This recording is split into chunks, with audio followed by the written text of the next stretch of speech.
이번 시간에는 우리가 이제 광원의 밝기에 대해서 얘기를 한번 해보겠습니다. 그래서 오늘도 이제 사실 미리 말씀을 드리겠지만 우리가 방사 측정, 레이디오메트리가 아닌 광도 측정, 포톤메트리 관점에서 얘기를 할 겁니다. 그래서 광속 또는 광선속이라고 부르는 루미니우스 플럭스가 있습니다. 그래서 속도를 얘기하는 그 속도가 아니고요.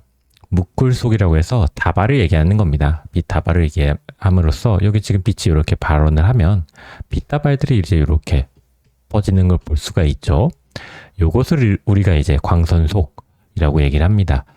그래서 그냥 영어로 보시는 게 사실은 제일 빨라요. 플럭스 또는 파워라고 보시면 됩니다. 자, 그래서 광원에서 단위 시간당 방출하는 가시광선의 총 양입니다. 그래서 1초 동안 방출되는 총 에너지 양을 얘기하는 거예요. 그래서 여러분들 아마 전구 같은 거 구매하실 때 요런 이제 수치들을 많이 보셨을 거예요. 그래서 여기 보시면은 루미니우스 플럭스라고 표시가 된 그런 옵션들을 전구를 구매하실 때 비교하시면서 보신 적이 있을 겁니다. 자, 그래서 아마 이렇게 제품을 좀 보시면 공장등과 공장등 A타입과 A타입 180W짜리와 120W짜리가 있는데 보시면은 여기 루미니우스 토탈 플럭스가 보이시죠? 여기 이제 8800 값이 있고요. 또는 13200이 있죠. 당연히 이 친구가 더 총 광원에서 나오는 빛의 양이 많기 때문에 시간 대비 훨씬 더 밝게 보일 거라는 겁니다. 그래서 이제 요새 가정용 전구에도 LED 전구를 많이 쓰기 때문에 이런 것들을 좀 비교하시면서 사용을 하시죠. 그래서 요거를 이제 우리가 측정을 할 때 단위를 루멘이라는 이제 단위를 많이 얘기하는데 왜 그러면은 기존 형광등에서는 와트를 많이 썼는데 이 LED나 뭐 이제 요 근래 들어서 형광등 같은 거 구매하실 때는 루멘을 많이 사용을 합니다. 그래서 과거에는 이제 종현의 밝기를 우리가 와트를 써서 많이 표현을 했습니다. 근데 이제 와트는 총 에너지 소비량을 나타내는 거죠. 빛에 대한 표현을 명확하게 구분시켜서 나눠내진 않습니다. 전자기역에서 사용되는, 전기에서 사용되는 그 총량, 와트를 얘기하는 겁니다. 그래서 LED 조명 같은 경우는 와트로도, 적은 와트로도 밝은 빛을 낼 수도 있고 또는 많은 와트로도 작은 빛을 낼 수 있게끔 옵션을 만들 수가 있습니다. 그래서 이런 이제 조명들이 동작을 하면서 조명의 밝기는 이제 단순 전력량이 많아진다고 해서 밝아지는 게 아니라 제품에 따라서 다양한 특성들이 존재하기 때문에 루멘으로 표기하는 것이 최근에 이제 표준이 된 거죠. 그래서 최근 전구들 보시면 이제 거의 루멘을 사용을 하죠. 자, 여기서 이제 우리가 봐야 될 게 각각 용어들을 좀 볼 건데 보시면은 루미니우스 플럭스, 그쵸? 광원 다발이죠. 빛에서 나오는 총 시간 대비 총 빛의 양입니다. 자, 루미니우스 인텐시티, 강도죠. 빛을 얼마나 강하게 그 범위를 측정을 할 거냐. 그리고 뭐 루멘스 보시면 또 요거 이제 광도를 측정하는 방법들을 이렇게 그림이 그려져 있습니다. 그래서 이 루멘이 그럼 어떻게 결정이 되는지 우리가 한번 좀 보도록 하겠습니다. 자, 그래서 이쪽을 보시면 우리가 촛불처럼 뭔가 이제 빛이 이렇게 퍼져나가는 빛도 있지만 특정 LED 같은 경우에는 뭐 전구라든지 손전등 같은 경우에는 이렇게 한쪽으로만 빛이 또 나가게 진행을 하기도 하죠. 그래서 광원 전체를 완벽하게 이제 우리가 측정기가 둘러싸기가 어렵기 때문에 특정 영역만큼만 측정한 후에, 그쵸?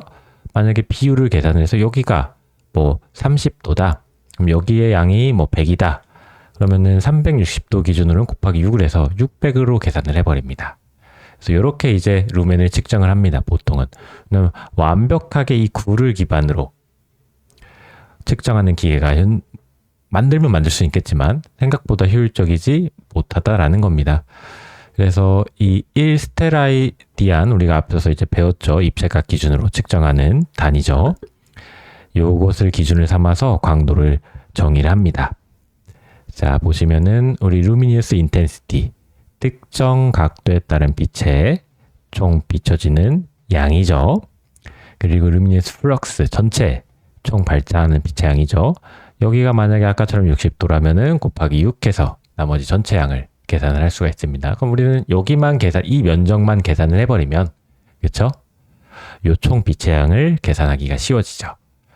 그래서 이 면적은 여러분들 타원의 넓이 또는 뭐 원의 넓이 기준으로 계산을 하면 굉장히 쉽게 측정이 가능해지죠. 그래서 광도를 측정하는 거는 전체 광속에서 여기 입체각의 각도를 측정을 해주시면 됩니다. 루미니어스 인텐시티더. 그리고 요 점광원의 총 이 플럭스를 추천하고 싶다. 그러면은 점광원의 광속에서 4파이로 나누면 계산이 가능합니다. 왜냐면 우리 9의 부피는 4파이 기준으로 이제 나눠서 계산을 하죠. 자, 그럼 이제 우리가 이 측정하는 방법들을 좀 이해를 했으니, 그쵸? 명확하게 이제 정의를 할 수가 있게 됐습니다. 자, 광속은 광도 곱하기 입체각이 되는 거죠. 그리고 점광원의 광속을 계산하고 싶다. 우리 총 3차원 9의 입체각을 우리가 전 시간에 4파이로 계산을 했습니다. 자, 그래서 4파이 곱하기 점광원의 광도 계산을 하면 점광원의 광속을 또 얻어낼 수가 있습니다. 자, 그래서 요 하나 이제 광도랑 광속을 구분만 하시면 됩니다. 그래서 요건 이제 뭐 칸델라와 루멘의 우리가 기준을 좀 배경을 추측을 해볼 수가 있는데, 뭐 누가 과연 이제 루멘이라고 첫 번째로 불렀을 거냐 그런 얘기를 하는 거죠. 그래서 광속은 우리가 이제 칸델라로 정의를 하고, 칸델라는 또 광속에 정의된 게 아닌가 뭐 이런 생각을 해볼 수 있지만, 아마도 최초의 과학자들은 촛불 하나를 1 루멘이라고 불렀을 것이다. 그쵸? 모든 방향으로 빛이 나가지 않는 광원을 생기면서 전체 빛의 양의 기준을 삼는 것이 어려워졌기 때문입니다. 예전에 이제 LED나 뭐 손전등 이런 전구가 없었을 때는 빛이 모든 방향으로 나간다고 가정을 해서 모든 제품들을 만들었죠. 근데 LED는 그렇지가 않죠. 전구 또는 형광등은요, 면적에서 모든 빛이 나오죠. 근데 LED 전구를 자세히 보시면 그냥 이런 센서 같은 경우거든요. 그래서 약간 사각형으로 되어 있기 때문에 이쪽에서만 빛이 나옵니다. 그래서 빛을 측정하는 새로운 기준이 필요했겠죠. 그래서 우리가 광속, 루멘 뭐 이런 것들을 활용하신다고 보시면 됩니다. 자, 그래서 마지막으로 정리를 해보자면, 자, 광속, 광원에서 나오는 총 가시광선의 총 양입니다. 얼마나 많은 빛이 나오는가. 광도, 인텐시티죠. 특정 방향, 단위 입체각으로 방출되는 광속이죠. 그래서 우리 광속은 광도 곱하기 입체각이 될 거고요. 그렇죠? 반대로 광도는 광속 나누기 입체각이 될 겁니다. 그래서 이 개념을 우리가 기준으로 해가지고 PBR에서 조명 같은 경우 이제 세기를 조절할 때 단순히 이제 숫자만 입력하는 게 아니라 이 세기가 어떤 기준으로 작용을 하는지를 좀 이해를 쉽게 파악할 수 있을 겁니다. 그래서 다음 시간에는 실제 조명들이 어떻게 작동을 하고 PBR에서는 어떻게 활용되는지 좀 더 자세히 알아보도록 하겠습니다.